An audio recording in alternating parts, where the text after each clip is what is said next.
The observation deck of the Galactic Council station hummed with tension. Commander Zixthor's four eyes narrowed as he watched the security footage replay for the seventh time. On screen, a small human female, barely past her species' adolescence, stood between a cornered Velcran cub and a squad of armed peacekeepers. "Impossible," First Officer Quinn muttered, her crystalline appendages clicking nervously. "No one has ever calmed a feral Velcran. They're classified as Class 7 predators for a reason." Ivy Chen didn't look like much of a threat analyst. At 23 standard years, she was small even by human standards.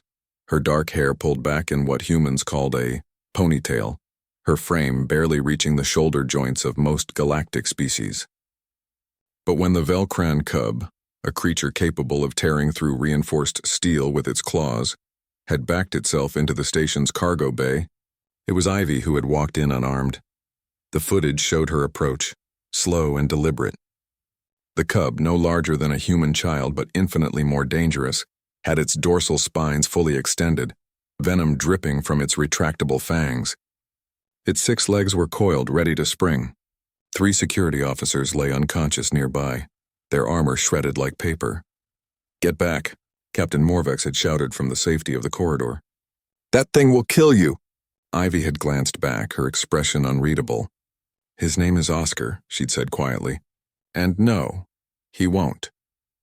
The story had begun 6 months earlier, when Ivy joined the station as a xenobiological researcher. The Velcran cub had been confiscated from smugglers, destined for a containment facility. But the transport had been delayed and the cub was too young, too traumatized. It refused food, attacked anyone who approached, and was scheduled for termination. Ivy had volunteered to try something different. "Humans have a history with dangerous animals," she'd explained to the council representative. "We domesticated wolves. We befriended creatures that could kill us. Let me try." They'd given her 2 weeks. Oscar had been a nightmare at first. He'd lunged at her, leaving 3 claw marks across her arm that required medical regeneration. But Ivy hadn't flinched. She'd simply sat outside his containment field day after day, talking softly, offering food, never demanding anything. "You're scared," she'd told him on the 5th day. "I get it. Everything here is strange. Everyone here is scary, but I'm not going to hurt you." The breakthrough came on day 9. Oscar had crept forward, his sensor whiskers twitching, and taken a piece of synthesized meat from her hand. Ivy had smiled, a genuine, warm expression that seemed to confuse the alien observers watching from the security feeds. From that moment, something shifted. Oscar began to respond to her voice, her presence. He'd make a soft chirping sound when she entered the room. He'd curl up near the containment field when she worked at her desk. Against all scientific understanding, a bond formed between the human and the lethal predator. Dr. Sylvan, the station's chief xenobiologist, couldn't explain it. "Velcrans don't bond," he'd insisted. "They're solitary hunters with minimal social structure. This is unprecedented." But precedent didn't matter to Ivy. She'd seen something in Oscar that others missed. A child, alone and afraid, desperate for connection. On the morning of the incident, Ivy had been called to an emergency meeting. A new directive from the council. All dangerous specimens were to be transferred to maximum security facilities immediately. Oscar was at the top of the list. She'd left her quarters in a rush, forgetting her usual routine. She hadn't stopped by the containment area. She hadn't said good morning. She hadn't told Oscar she'd be back.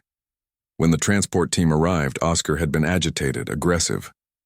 He'd broken through the containment field, something the engineers swore was impossible, and fled into the station's maintenance tunnels. By the time security cornered him in the cargo bay, he'd injured 7 people and caused significant structural damage. "He's gone feral," Commander Zixthor had declared. "Terminate on sight." That's when Ivy had heard. She'd sprinted from the command deck, ignoring protocol, ignoring the warnings. Because she understood something the others didn't. In the cargo bay, Ivy approached slowly. Oscar's eyes, 6 of them, glowing with bioluminescence, fixed on her. His spines bristled, his body coiled. "Hey, buddy," Ivy said softly. "I'm sorry." The change was immediate. Oscar's aggressive posture faltered. His spines began to lower. "I know you're scared. I didn't say goodbye this morning. I always say goodbye, don't I? I broke our routine." She took another step closer. "I'm sorry, Oscar, I'm here now." The cub made a sound, a low, keening wail that sent chills through every observer.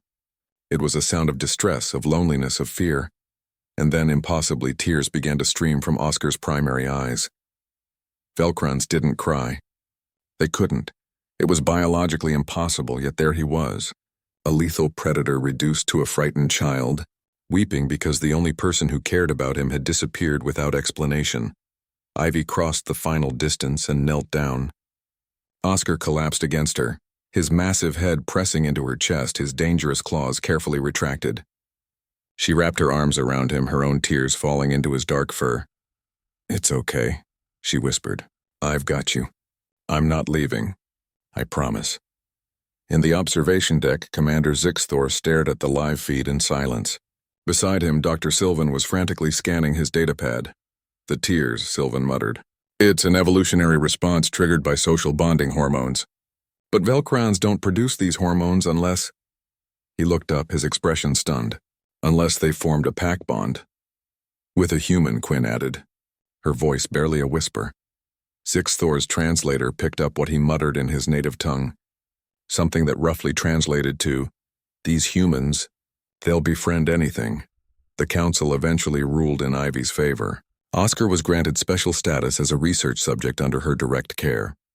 The official reports noted the unprecedented interspecies bond, the implications for xenobiology, the potential for new understanding. But Ivy didn't care about reports. She cared about the cub who waited for her every morning, who chirped when she returned every evening, who'd proven that even the most dangerous creatures could love and be loved, because that's what humans did. They found the broken things, the scary things, the things everyone else gave up on, and they said, "You're not alone anymore."